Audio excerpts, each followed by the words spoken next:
What video game comes to mind when I say the word Mario? For some of you, it may be Mario Kart, while others may think of a 2D classic Super Mario game. However, for me in particular, there's one game that stands out from the beloved franchise, Super Mario 64. When thinking about timeless games, many titles come to mind. Names like Minecraft, GTA 5, Skyrim, and Modern Warfare 2 appear in discussions of classical video games, but no game that players can think of off the top of their heads compares to Nintendo's 1996 hit Super Mario 64. After all, the game revolutionized the way the iconic Mario games are played and experienced. Even in 2023, Super Mario 64 is still one of the top performing platformers. Today, we explore the longevity of the iconic Nintendo 64 game and what traits make it sustain its popularity. Its new and improved mechanics, extensive amount of gameplay, and high sense of replayability make the title easy to pick up and play for any gamer. Even today, this leads to a loyal fanbase that continues to experiment with Super Mario 64. Welcome back to the channel. Before we begin, press the like button, especially if you're a fan of old video games like Super Mario 64. I'd help the channel grow so more people can relate to the great experiences provided by the games we cover. Thanks for stopping by, and let's begin.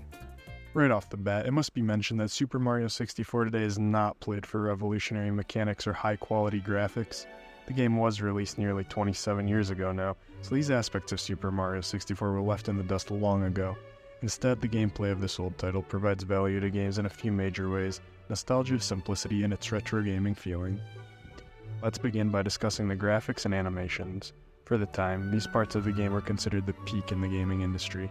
Unlike other games of the area, Mario could perform many actions such as crouching, crawling, swimming, punching, and grabbing as opposed to just running and jumping. This made Super Mario 64 a more modern-feeling game right from the get-go. The health mechanic in the Nintendo game was also a step up from older Mario games, as now Mario had a depletable health bar that could be regenerated in a multitude of ways. Other changes in mechanics included the replacing of common Mario power-ups like the Mushroom or Fire Flower for new ones like the Wing Cap, Metal Cap, and Vanish Cap. Although these mechanics are not modern anymore, one can see why they can add to the replayability of a game that is part of a series like Mario. There are plenty of unique aspects that we have just discussed, which allows for the game to have a more interesting feeling when being played through again. Also, all of the new mechanics are well done as opposed to some games that attempt to take the same approach. Overall, mechanics generally aid the replayability of Super Mario 64, contributing to its longevity.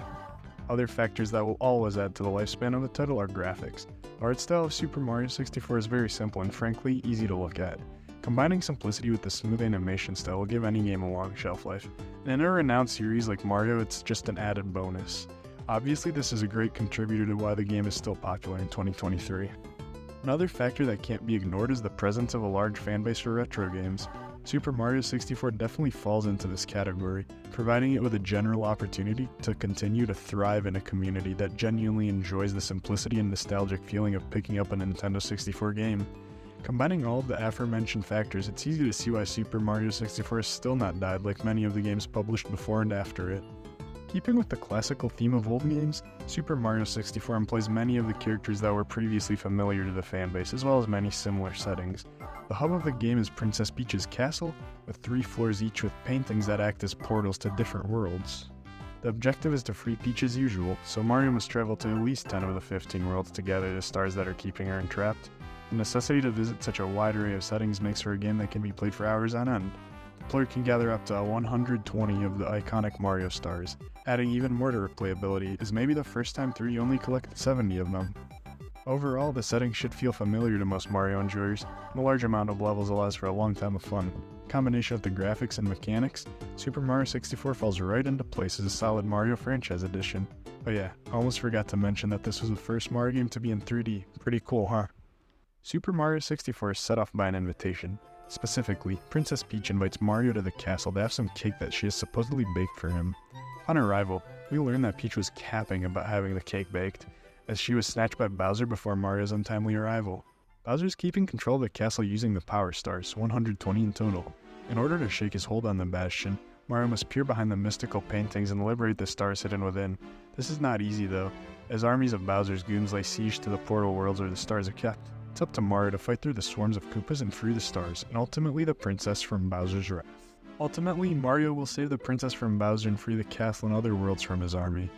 In a Mario game, this is the outcome that most players are familiar with and expect. Story and the ending fit the scheme of the franchise and don't overcomplicate the narrative with anything too dramatic or complex.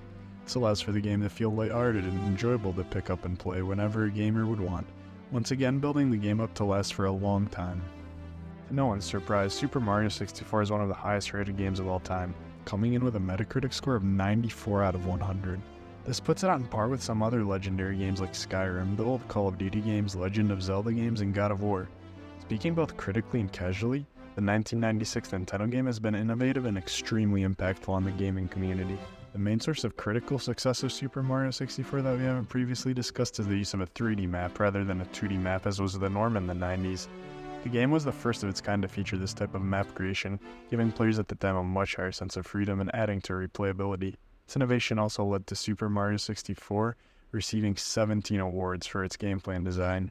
Super Mario 64 won Game of the Year in 6 publications in 1996 and 1997, giving the title the recognition it deserved. Over those 2 years, the game also pulled in a total of 4 awards in the Best Looking Game and Best Nintendo Game categories. Along with the 7 other awards the game received between 96 and 98, Super Mario 64 was cemented as one of the best performing games of all time. Oh yeah, it's also sold nearly 12 million copies worldwide. Not bad for a game released in the 20th century. The legacy of Super Mario 64 cannot be denied. The hype it generated at the time of its release was unseen up to that point.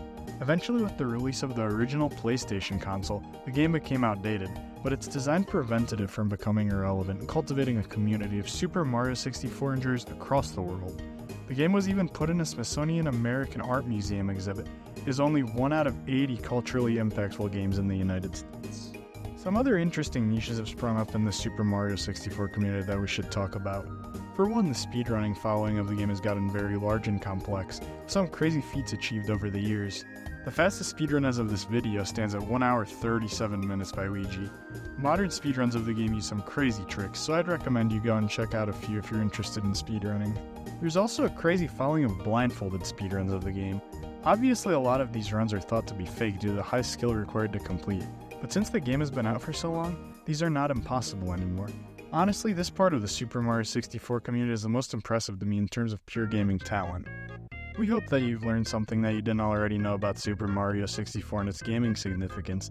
Thanks for watching this far into the video and exploring the intriguing details of the game's longevity and creativity. Let us know if there are any other old games that we should cover on the channel. On the contrary to older games, Starfield promises to be a modern take on Bethesda's iconic RPG game style.